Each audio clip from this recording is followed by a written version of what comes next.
Have you heard much about the Tibetan body-mind practices, the methods of Tantrayana Buddhism?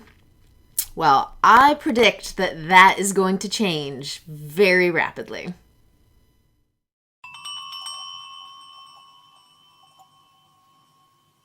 Hi, I'm Farah of Tibetan Healing Movement. And in this video, I want to talk about why I'm so uber confident that the practices that I teach and train teachers in is going to grow exponentially. So first of all, just to orient us, what is it? So these are practices from Tibetan Buddhism, and there's many movement practices within Buddhism, which a lot of people aren't aware of. So these body-based practices, basically they're releasing stress and tension on the physical level, balancing the elements, they're deepening our breath, but they're also calming the mind, and they're part of a deep spiritual path. So the reason, there's many clear reasons to me why most people don't know what this is in North America. But one of those reasons is not because people aren't interested. So here are my reasons. Little background. These practices, at least the lineage that I teach in, they come from Tulku Lobsang. He's really the pioneer of putting them together in these clear systems and offering certification programs. So there's like a standard and a quality to be able to teach these practices. Now, he is based in Europe. His organization, Nangten Menlang International, is in Europe. He tours almost all year round in Europe.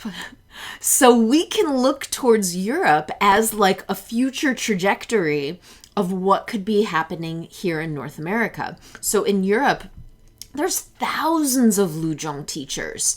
You can see this video. I'll link to a video that you can see one of the certifications. And this video is already several years old. But here's a video, an image to show the number of people at just one certification event that's held in Germany each year. So thousands of teachers.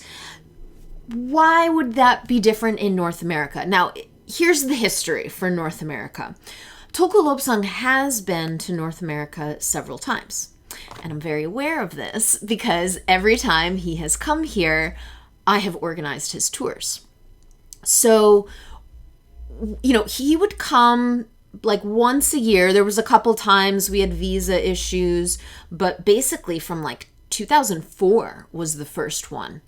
And at first, we were definitely limited by my skill. I mean, I don't have training in marketing, and to organize a tour, I would handle everything. I would plan the events, find the venues, decide on topics and costs, do the marketing, do the registration, do the driving, handle the accounting, and I was just learning as I go. So Tulku Lobsang's an amazing, charismatic speaker. So once people were there, it went well.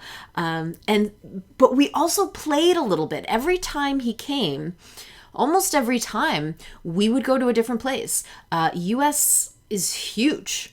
And we were just kind of learning and seeing where there was a lead. We would be in New York or New Jersey, Sedona, San Francisco, Portland.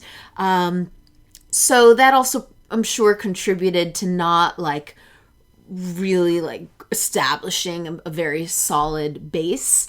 And the fact that he wasn't coming regularly. People would connect with him, and then, you want to have a little more access to your teacher. So that's why things just could develop so much more rapidly in Europe.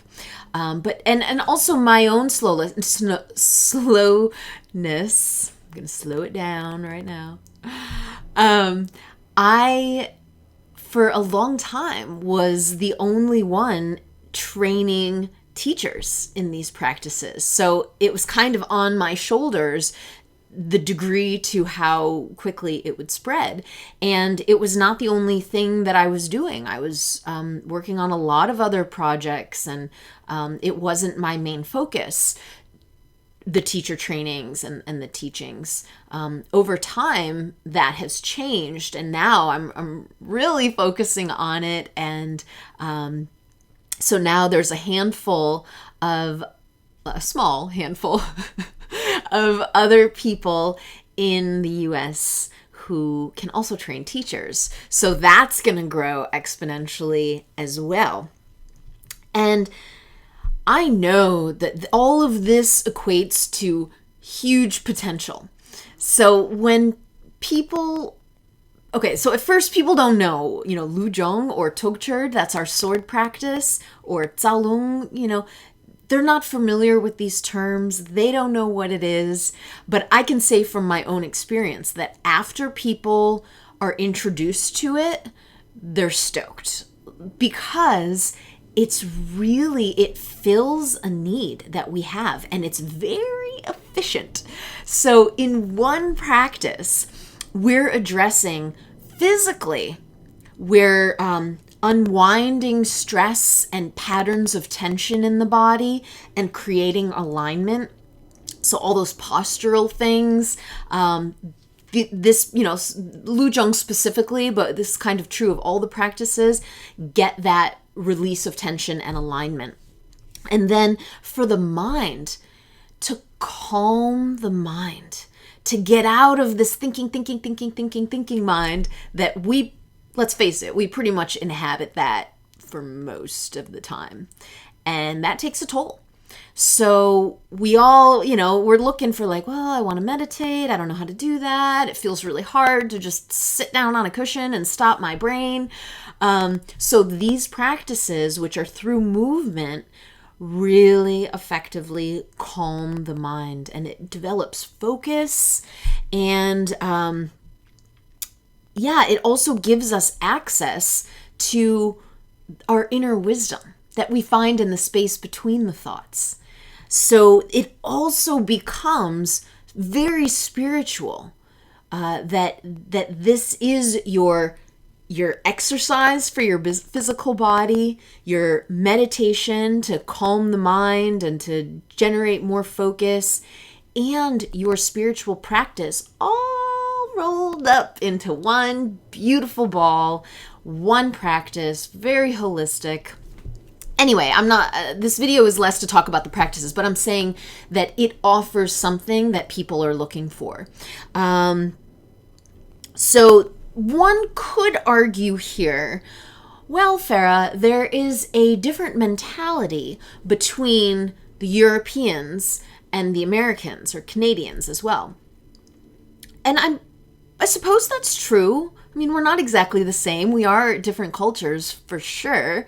But I propose that difference in mentality is not strong enough to really change how these practices would be adopted in the US versus how they have been and are being adopted in Europe.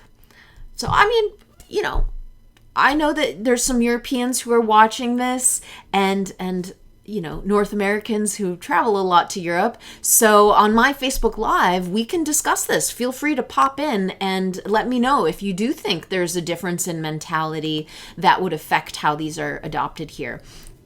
I don't think it's enough. I think that the real issue, the reason here to look at is that Toku Lobsang hasn't been coming regularly to generate that interest, and that as a result of that, there have not been as many teachers, and also because I know that it wasn't my main focus, so the opportunities haven't been there. But that's changing. And there's one really, really clear way that we can put this to the test once and for all. So that would be, let's build more teachers. Let's see what happens when we get more people offering it to their communities. We will see how the people take to these practices. So, you can talk to me about my Lu Jong teacher training or my Togchurd teacher training. Jong is the kind of yoga that's rooted in Tibetan medicine, and Togchurd is the sword dance practice, wisdom sword. I alternate years with those teacher trainings. I did them both in 2018, but it was a bit much. And then this year, the Jong teacher training is coming up quickly, and most of it's online because of the circumstances. There's one little piece in person, and then it's online. So that makes it a lot more accessible and brings the cost down as well. Yeah. So those are my future predictions for the Tantrayana practices in North America. I think that it's really just a matter of getting the word out, and that they're going to explode exponentially. So if you want to get on that train and you feel motivated to learn this and share it with others, I'd love to hear from you. You can come over to my website, TibetanHealingMovement.com, to get in touch with me and learn more. And I will leave it at that. Thank you so much for your time and attention, most valuable resources. I hope you found some benefit.